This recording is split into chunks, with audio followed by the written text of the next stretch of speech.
টক ঝাল মিষ্টি ভাপা পিঠা। টক ঝাল মিষ্টি ভাপা পিঠা খেয়েছো কি না আমি 100% করে বলতে পারি না। টক ঝাল ভাপা পিঠা এরকম তোমরা আগে কখনো খাওনি। হ্যালো বন্ধুরা, কেমন আছো? আজকে চলে আসলাম নতুন আরেকটি রান্নার রেসিপি নিয়ে, টক ঝাল ভাপা পিঠা। তো প্রথম থেকে শেষ পর্যন্ত দেখতে থাকো আমার এই টক ঝাল রেসিপিটা কেমন লাগে তোমাদেরকে। এখানে আমি নিয়েছি পালং শাক 1 মুঠোর মতো, ভালো করে ধুয়ে নিয়েছি। সুজি নিয়েছি, এখানে আমি ছোট দানার সুজিটা ইউজ করেছি। 1 বাটি সুজি নিয়েছি। 1 চামচ মানে চা চামচের 1 চামচ চিনি নিয়েছি, আর 1 বাটি লিকুইড দুধ। তোমরা দুধের বদলে টক দই ব্যবহার করতে পারো। আর এখানে নিয়েছি মটরশুঁটি, ক্যাপসিকাম। আমার এত বড় ক্যাপসিকাম লাগবে না, অর্ধেক লাগবে। গাজর, পেঁয়াজ, কাঁচা লঙ্কা, টমেটো, আদা আর ইনো। এবার আমি পালং শাকটাকে ভালো করে সেদ্ধ করে নেব। পালং শাকের মধ্যে আমি 1 চা চামচ চিনি দিয়ে দিচ্ছি, যাতে করে পালং শাকের রঙটা খুব সুন্দর আসে। ততক্ষণে আমি সবজিগুলো ভালো করে কেটে নেব। শীতকালে এত রকম সবজি মানে চোখের সামনে ভাসে যে সবজি দিয়ে বাচ্চাদেরকে কি বানিয়ে দেওয়া যায়। বাচ্চারা মোটেও একদম সবজি খেতে চায় না, তাই ভাবলাম আজকে সবজি দিয়ে কিছু একটা ওদেরকে মুখরোচক খাবার বানিয়ে দেওয়া যায়। তাই এই রেসিপিটা আমি বাচ্চাদের, স্পেশালি বাচ্চাদের জন্যই বানিয়েছিলাম। তো দেখছি যে বাচ্চা থেকে বড় সবারই এই মানে এই খাবারটা খুবই ভালো লাগছে। তো বাড়িতে বন্ধুরা তোমরাও এইরকম বাচ্চারা যখন সবজি খেতে চায় না, এইভাবে কিছু আইটেম বানিয়ে যদি দাও ওদেরকে, তাহলে ওরা খুব মানে ভালোবেসেই, আশা করি ভালোবেসেই খেয়ে নেবে। এই খাবারটি মানে এই যে পিঠাটা বানিয়েছি খুবই হেলদি এবং টেস্টি। তোমরা বাড়িতে অবশ্যই বানাবে। একবার বানালে বারবার তোমরা বানাবে, দেখবে কেননা এতটাই টেস্টি এবং সুস্বাদু আর পুষ্টিতে ভরপুর। তো সমস্ত সবজিগুলো আমি ভালো করে কুচি কুচি করে কেটে নিচ্ছি, এবং এখানে যে টমেটোটা নিয়েছি সেই টমেটোটা স্কিনটা, ওপরের স্কিনটা আমি ফেলে দেব।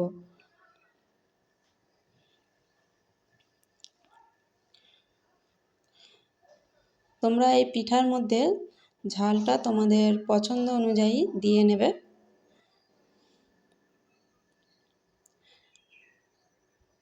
এবং এই পিঠাটা শুধু শুধু খেতেও ভালো লাগে, কিন্তু তার সঙ্গে একটু অন্য কিছু হলে আরও ভালো হবে, মানে জমে যাবে জাস্ট। তো আমি এর সঙ্গে কি বানিয়েছি খাবার জন্য তোমাদেরকে অবশ্যই আজকের ভিডিওর মধ্যে দেখাবো। তোমরা প্রথম থেকে শেষ পর্যন্ত আমার চ্যানেলটিকে স্কিপ না করে দেখতে থাকো।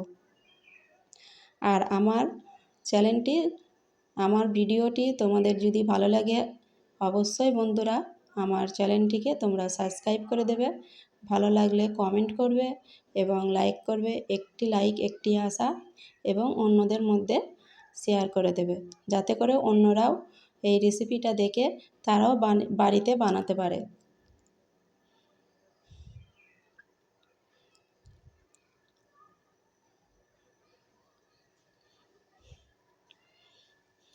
তো এখানে আমি পালং শাক সেদ্ধ করে নিয়েছি। এবার আমি পালং শাকটাকে ভালো করে মিক্সিতে পেস্ট বানিয়ে নেব।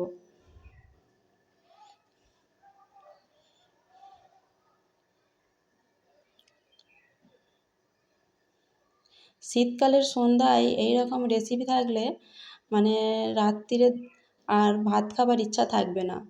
এই পিঠা একবার মানে দুটো একটা খেলেই জাস্ট পেট ভরে যাবে, এবং অনেকটাই পুষ্টিকর এবং স্বাস্থ্যকর, যেটা বাচ্চা থেকে বড় সবারই ভালো লাগবে খেতে, এবং খুবই উপকার। উপকার, মানে খাবার এতটাই ওতে পুষ্টিতে ভরপুর, পালং শাক, তারপরে নানান রকম ভেজিটেবল রয়েছে, খুবই হেলদি। তোমরা চাইলে বাচ্চাদের এটা মানে টিফিনেও দিতে পারো। খুব চটজলদিও হয়ে যায় এবং খুব তাড়াতাড়ি, মানে কম জিনিসের মধ্যেই তোমরা এটা বানিয়ে দিতে পারো।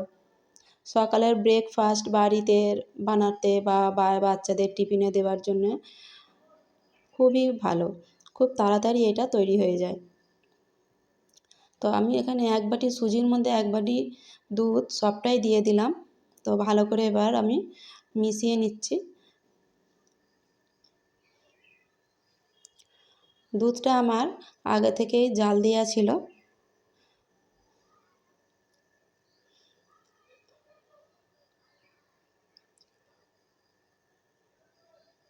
ভালো করে আমি এটাকে মেখে নিয়েছি, দেখো শুকনো শুকনো হয়ে আছে। এটাকে আমি 15 মিনিটের জন্য রেস্টে রেখে দিলাম। এবার আমি এই পিঠার সাথে যেটা খাবার মানে খেলে জাস্ট জমে যাবে বলছিলাম, সেইটাই আমি এখন বানিয়ে ফেলছি। তো এইটা আমি বানাচ্ছি মানে ধনেপাতার চাটনি। এই পিঠার সাথে সত্যি একদম জাস্ট জমে যাবে এই ধনেপাতার চাটনি আর পালং শাকের ভাপা পিঠা, টক ঝাল মিষ্টিতে জাস্ট জমে যাবে। তো 2টি কাঁচা লঙ্কা, ধনেপাতা আর 3 কোয়া রসুন আর একটা গোটা তেঁতুল আমি নেব। তেঁতুলটার স্কিনটা আমি প্রথমে ওপরের স্কিনটা ফেলে দিচ্ছি।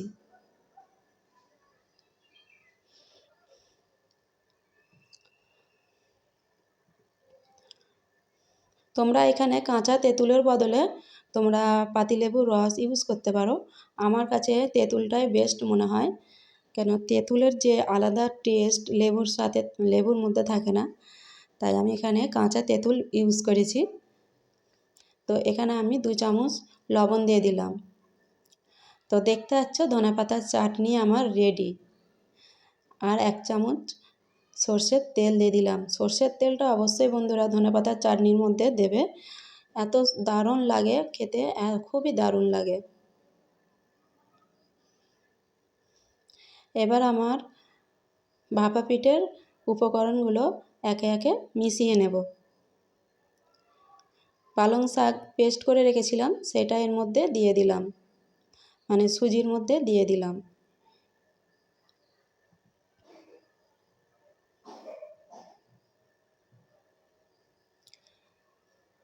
এবার সমস্ত সবজি তোমরা, শীতকালে তো অনেক রকমের সবজি পাওয়া যায়, আরও সবজি তোমরা অ্যাড করতে পারো।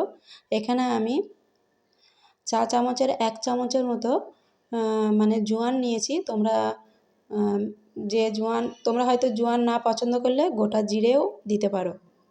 2 চামচের মতো লবণ নিয়েছি। সামান্য হলুদের গুঁড়ো দিয়ে দিলাম।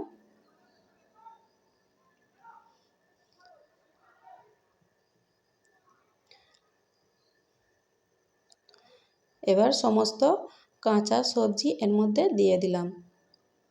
এবার ভালো করে এটাকে মাখিয়ে নেব। হালকা হাতে এটা মাখিয়ে নিচ্ছি। তো বন্ধুরা দেখতে পাচ্ছ মাখানো হয়ে গেছে।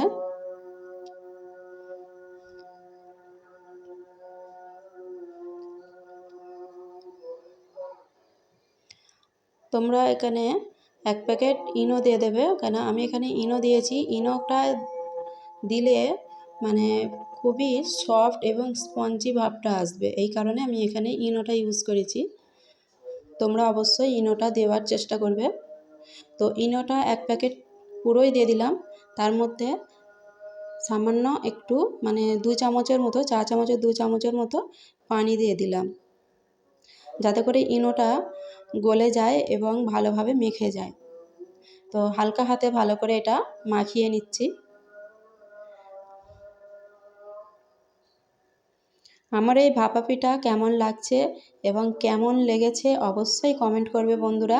তোমাদের কমেন্টের আশায় আমি থাকি এবং আমার চ্যানেলটিকে সকলের কাছে আন্তরিক নিবেদন বা অনুরোধ, তোমরা আমার চ্যানেলটিকে সাবস্ক্রাইব করে দিও এবং অন্যদের মধ্যে শেয়ার করে দিও, আর লাইক করতে ভুলবে না। এবারে এখানে আমি পিঠাটা ভাপাবার জন্য 3টি বাটি নিয়েছি। এই বাটির মধ্যে আমি একটু তেল মাখিয়ে নেব, যাতে করে পিঠাটা না আটকে যায়। সেদ্ধ হবার পর এটা খুব ভালোভাবে বাটি থেকে ছেড়ে উঠে আসবে, এই কারণেই আমি তেল মাখিয়ে নিচ্ছি।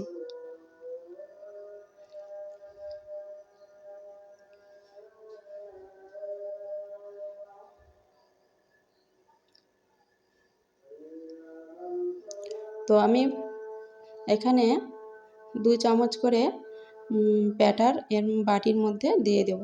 বেশি মোটা করে দেবে না, বেশি মোটা করে দিলে ভিতরে সেদ্ধ হওয়ার পরে ওপরের স্কিনটা সেদ্ধ হয়ে যাবে, কিন্তু ভেতরটা কাঁচা থেকে যাবে। এই কারণে কম কম করে দিয়ে তোমরা সেদ্ধ করবার সময় কম কম করে দেবে। তো আমি এখানে মোটামুটি 2 চামচ করে দিয়েছি। উনানে আমি হাঁড়ি বসিয়ে দিয়েছি, এর মধ্যে আমি পানি দিয়ে দিলাম। সেদ্ধ করার জন্য যে ঝাঁঝরি কিনতে পাওয়া যায়, সেই ঝাঁঝরি আমি এখানে বসিয়ে দিয়েছি। এর মধ্যে আমি 3টে বাটিকে বসিয়ে দেবো।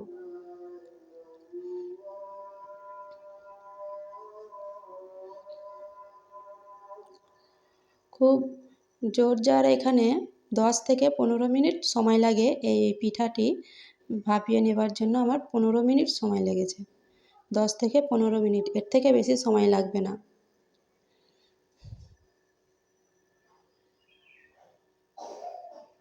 তো বন্ধুরা দেখতে পাচ্ছ আমার পিঠাটি অলমোস্ট রেডি হয়ে গেছে।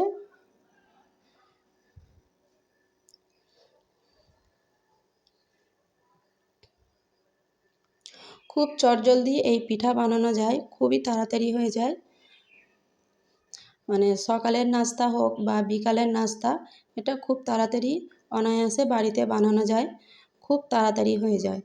এই খাবারটি খুবই তাড়াতাড়ি, মানে আতপ চালের বা ময়দার এতে কোনো ঝামেলা নেই। সামান্য সুজি আর ভেজিটেবল নানান রকমের থাকলেই ব্যাস।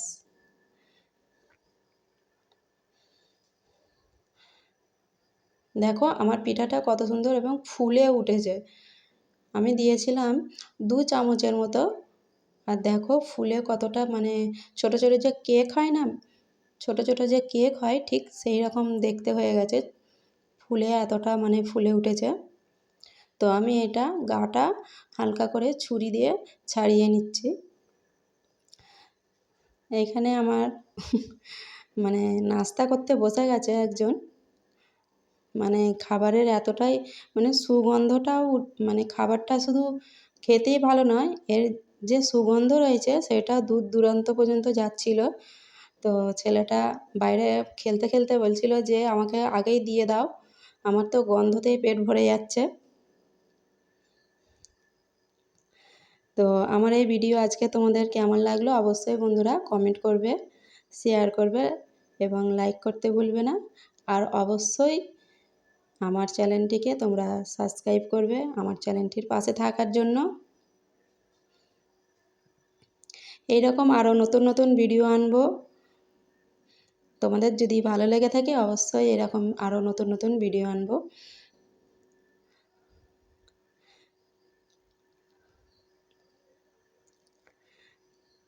ছোট বাচ্চাটাও দেখতে পাচ্ছ, ছোট বাচ্চাটাও এই সবুজ রঙটা দেখে খাওয়ার জন্য কতটা উৎসাহিত। মানে এই সবুজ রঙটা যে দেখেছে না, সবজি মানে কি একটা খাবার সবুজ হয়ে আছে, বাচ্চাদের রং বেরঙের খাবার বাচ্চাদের খুবই পছন্দ।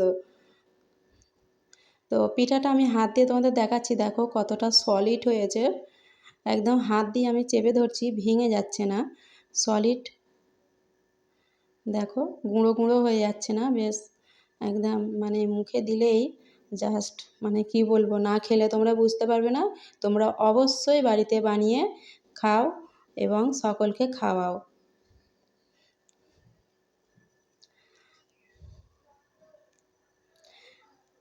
সকলে ভালো থাকবে, সুস্থ থাকবে। আজকের ভিডিও এই পর্যন্ত। তো এখানে আমাদের খাওয়া দাওয়ার আসর চলতেই রইল, তোমরাও এরকম বাড়িতে বানিয়ে ফেলো এবং খাওয়া দাওয়া আসর বসিয়ে ফেলো। তো আজকের এই ভিডিও এখানেই শেষ করছি। সকলে ভালো থাকবে।